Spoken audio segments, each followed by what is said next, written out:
This young teenager took the life of his neighbor for TikTok clout. Clout is a dangerous drug, man. And we're going to figure out today's video what really happened, man. Make sure if y'all enjoyed this video that you give this video a huge like and subscribe. Let's see what's going on. Latham allegedly stabbed 52-year-old Timmy Durham to death. There's blood all over the place. I just got assaulted and jumped. Aggravated manslaughter. Who drives 100 miles an hour through a residential neighborhood? What are you gonna do, Karen? Single-minded goal of becoming famous on TikTok.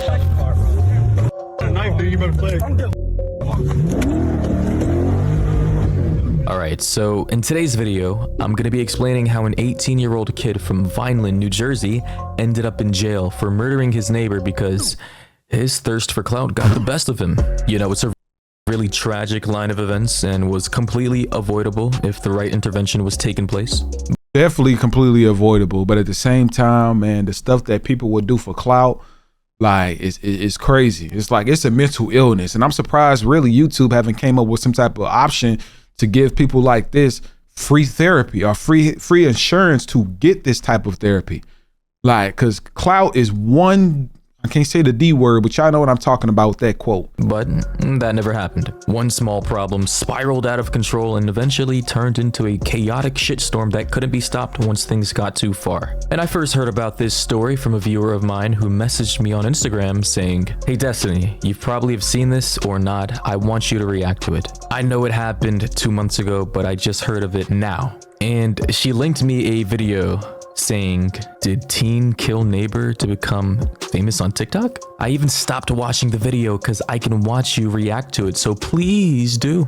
And by the way, I don't really do reaction videos, but obviously this person, whose name that I'm not going to even try pronouncing in fear of butchering it, really wanted me to look into the story and talk about it, and that is exactly what I did. I investigated to see what happened, and man, I seriously had to roll my eyes after reading up on the entire situation. So basically what happened was this 16-year-old kid named Zachary Latham moved into his grandparents' house on Thornhill Road in Vineland, New Jersey, and quickly got into some beef with his new neighbors after Mr. Durham, the husband and father who lived next door, complained to Zach's grandparents about his alleged reckless driving once he got there. And you know how some kids are. Once they get their license, they act like they've never been in a car before and start driving around like they're in Mario Kart. But based on my understanding, after the talk that Mr. Durham had with Zach's grandparents ended, Zach's grandpa pulled him to the side and was like, "Hey yo Zach, come over here B. You gotta stop all that crazy driving you doing around my hood before me and the missus decide to put your ass back on the street." And you know, basically they forced Zach to go on over to Mr. Durham's house and apologize for driving around the neighborhood like a crackhead that just got his license for the first time. However, based on what I've gathered after looking into the story deeper, Zach's apology was filled with nothing but lies, and soon after that, he quickly went back to his antics and continued on throughout the community with his reckless driving.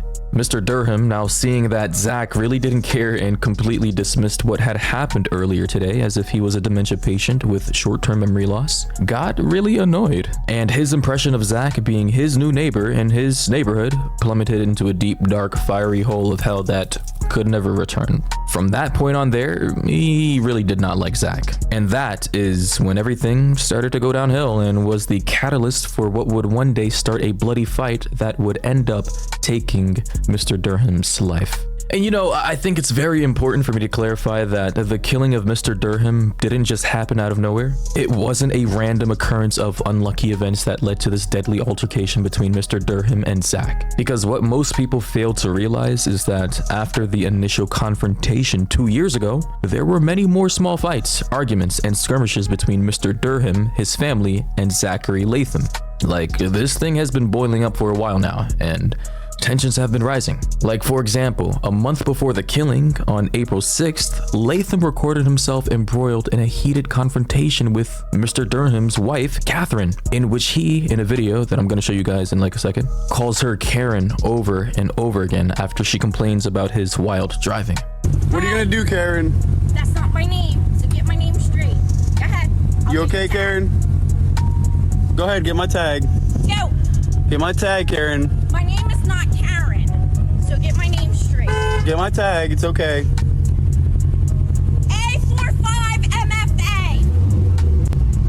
He got, I ain't gonna lie. And after posting that clip, he went viral on TikTok. Whatever car he got, that mug sounds nice, man. Like, I don't know what car it is, but it got some work done to it.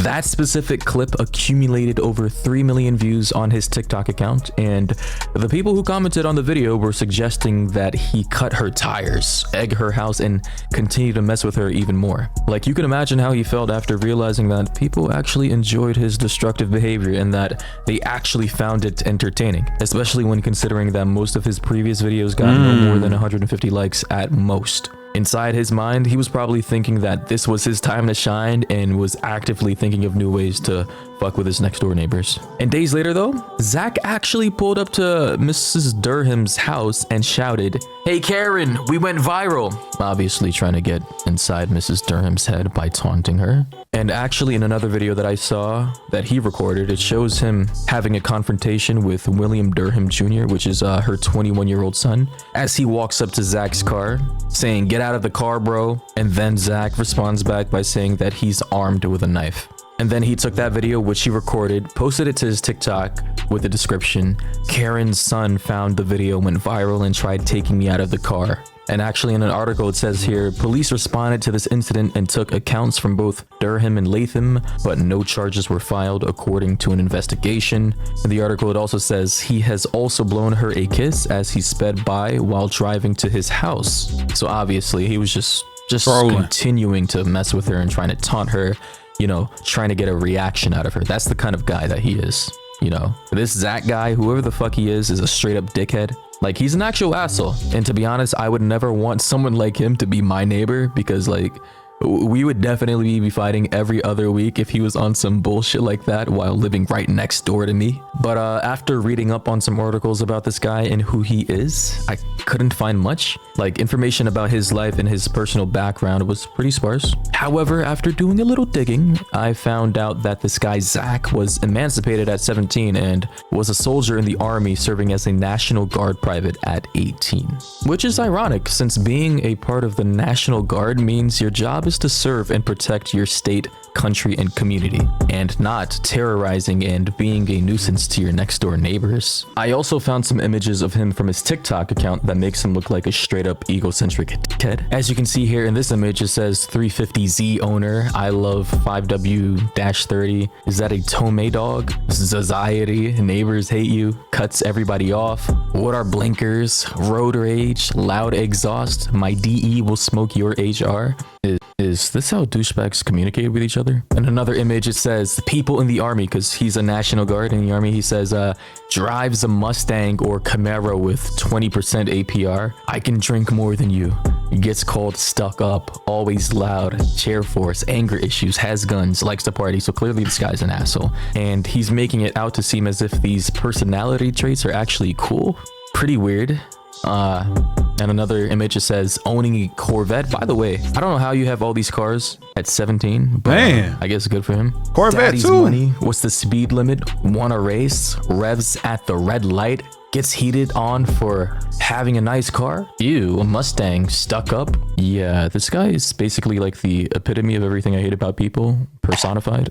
He apparently also has a history of simple assault, terroristic threats, and criminal mischief on his juvenile record. So when taking that into account as well, Zach is obviously a troublemaker. Right. And you want to know what the crazy thing is? The Durham family was trying to sort this whole thing out the legal way via the courts and through the law enforcement, but the police weren't helping very much and said that COVID-19 made the courts close. As stated here, the Durhams, their lawyers wrote, sought help from the Vineland police several times, but were repeatedly told that they could not sign a complaint against Mr. Latham since the courts were closed because of the coronavirus pandemic. And by the way, I get that the coronavirus was very tragic, is very tragic, as it's still going on, and you know, we got to take it seriously, but are we really just going to sit here and disregard the legal complaints from a person who's in desperate need of help from a dickhead next door neighbor who's obviously terrorizing them? Like, where do you get help if not from law enforcement? The deceased father's legal team notes that a judge and several cops live in the area and knew about the past trouble Latham had caused. Latham even shared a video of a police officer confirming confirming that he won't take any action even though he saw video evidence. It's unclear which incident he is addressing. Face,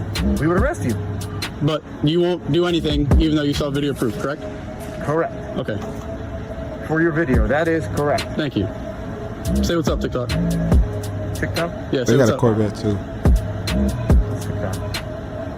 So my question is, what do you do when you're trying to do things the right way, but there's no one around to help you and your family? Especially after 2 whole years. Well, you try and take matters into your own hands. Unfortunately though, things went sideways for Mr. Durham when he tried to do just that. Because on May 4th, being the asshole that Zach Latham was, Zach allegedly swerved his car onto the side of the road where Mr. Durham's 17-year-old son was riding his bike. And that was the straw that broke the camel's back. Mr. Durham had had enough and decided to finally confront Zach face to face like a man after 2 years. And especially considering that Zach was no longer a child and was now 18, I suppose he was no longer in fear of being charged with child abuse if things turned physical. As stated here though, after Zach, basically tried to hit his son, Mr. Durham pulled his truck into the street to block Latham's truck. Catherine Durham, his wife, recording the exchange on her phone, challenged Latham over the incident involving her son. Video footage shows Latham throwing an elbow at Catherine Durham, pushing her back, knocking the phone from her hand, and speeding off toward his home. And then when Latham got to his house, his wife, because he's actually married at 18, which is weird, who was recording the scene with her phone, walked down the driveway to confront the Durham's sons as they came onto the property, because the whole family was actually involved in the situation. They went over there like a squad trying to confront Zach about,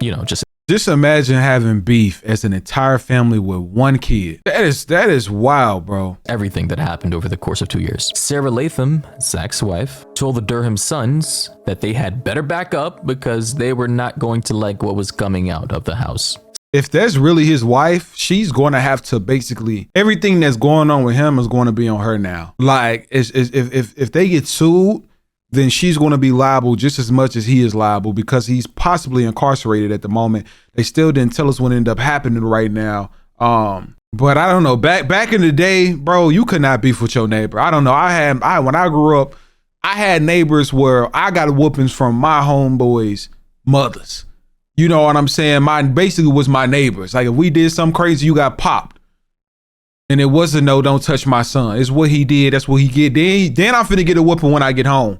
So I had to go through like 3 sessions of A whoopings. And I know possibly some of y'all couldn't agree with that. So obviously she was threatening the entire family. Soon after, William Durham, their father and the husband, arrived with his truck. Latham's public defenders say in their filing that he and his wife can be heard on the video footage clearly telling the Durhams several times to get off the property, and they are not welcome. The Durhams, their hands visibly empty, continued to approach, the prosecution filing says. So now the Durhams had crossed the line from their property to Latham's grandparents' property. But here's where things took a turn for the worst. Because apparently after he got back home after speeding off earlier in the story, he actually went inside his house, got a couple of knives and his stun gun, and came back outside to confront the Durham family. So clearly this kid wanted to fight. He wanted to smoke. He wanted to get down and dirty, and things went bad. So yeah, after going back outside, he confronted the family and fired his stun gun at one of the sons. It then says William Durham then grabbed at Latham, who slashed him in the right arm with his knife before retreating in his garage. So obviously this is exactly where things started to go really crazy. Both Mr. Durham and Zach were in the heat of the moment. Their adrenaline levels must have been through the roof, and they were in full-on battle mode. But it didn't stop there, because after that happened, apparently Mr. Durham had followed Zach toward the garage that Zach was heading to. It then says here a brief but violent melee then ensued, during which the stun gun was fired repeatedly and Latham's wife urged him to drop the knife. So yeah, you can imagine. Sarah, this 18-year-old kid's wife, was recording the whole thing. And once I reveal why she was recording this entire thing to begin with, you guys will be disgusted. Unfortunately though, in a horrific line of events, Mr. Durham was stabbed under the armpit, puncturing his lungs in what was thought to be the fatal wound that killed him.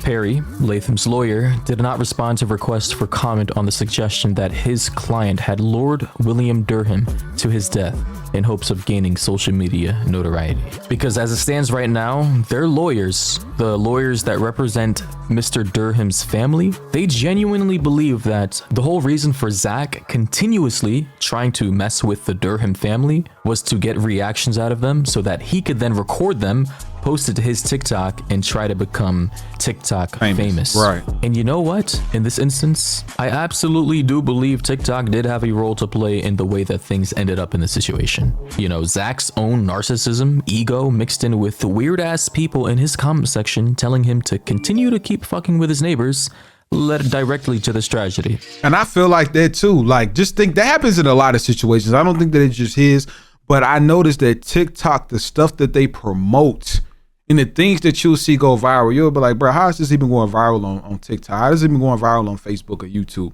Like, how? You know what I'm saying? Like, how does it even go on viral on Facebook or something like that? Or how is this even going viral on Facebook? Like, how? It don't make sense at all.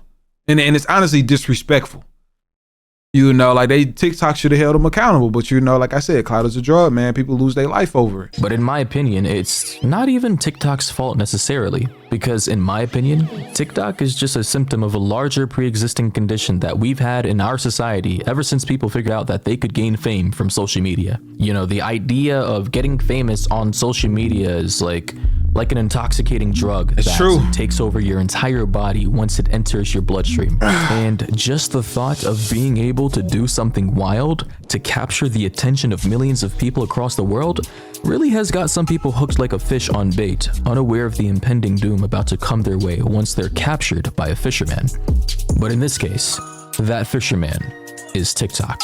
But yeah, Zachary Latham, as of right now, was charged with first-degree manslaughter after claiming his actions were in self-defense, and unsurprisingly, Mr. Durham's wife and 2 children were charged with simple assault and trespassing, since they did in fact cross over to Zachary Latham's property and, you know, did contribute to the altercation that happened. But their lawyers, they want the charges against the family dropped and Latham charged with first-degree murder, because their theory is basically the same as mine. As it says here in this article, Latham, they say, deliberately drew William Durham to his death in a bid for social media celebrity. In a June letter to Webb McRae, the lawyers Diane M. Ruberton and Robert R. Simmons noted that Latham's wife, Sarah Latham, recorded the brawl on her phone and said she did so because it was her and Latham's intent to post these videos to TikTok and become TikTok famous. At least she told the truth. I gotta respect on that. Yeah. Pretty wild stuff. Anyway, if you enjoyed today's video, let me know down below. Follow me on Twitter or Instagram so that you can always know what I have planned next. And with that being said, it's your guy Destiny, and I'll catch you guys and ladies in the next one.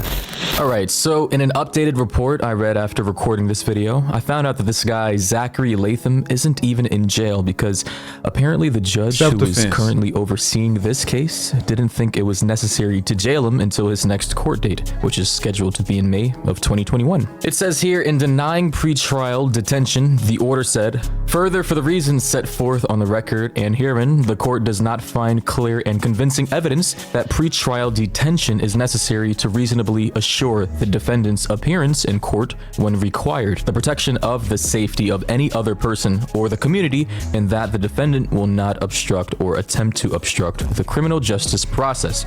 The state did not meet its burden to detain, that there are no conditions that would reasonably assure the defendant's appearance in court when required, the protection of the safety of any other person and the community, and that the defendant will not obstruct or attempt to obstruct the criminal justice process. Therefore, the defendant is released on level 2 monitoring. Therefore, the motion for pretrial detention is denied. So all this means is that this kid will be free and out of jail for at least 9 months before appearing in court again, because they don't think he's a flight risk. You know, he won't try to avoid his court hearing and will come in a timely manner when they request him to do so. And you know, I kind of believe that this is just another example of being privileged in America. You know, if you fit into a particular socioeconomic background. That I was just for to tell y'all that. I mean, he spoke it. I'm positive a lot of y'all was going to comment that anyway.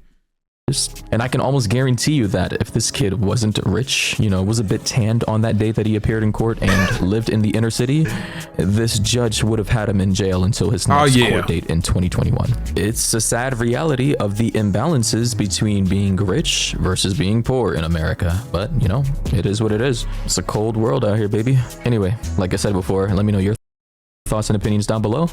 Yeah, I feel like it's self-explanatory. I knew they was gonna try to pull the whole self-defense route. Like it just honestly makes sense why they were going to, and how everything really played out. I can see why they want to try to label it self-defense, and impossible that that's what his lawyers are claiming right now. But the fact that we didn't hear anything about a parent, y'all, like, this is crazy. It was between the child and an entire family. You get what I'm saying? Like, this is wild, man. But y'all let me know your thoughts and opinions on this down below. It is unfortunate that somebody lost a loved one. It's crazy what people will do for social media clout.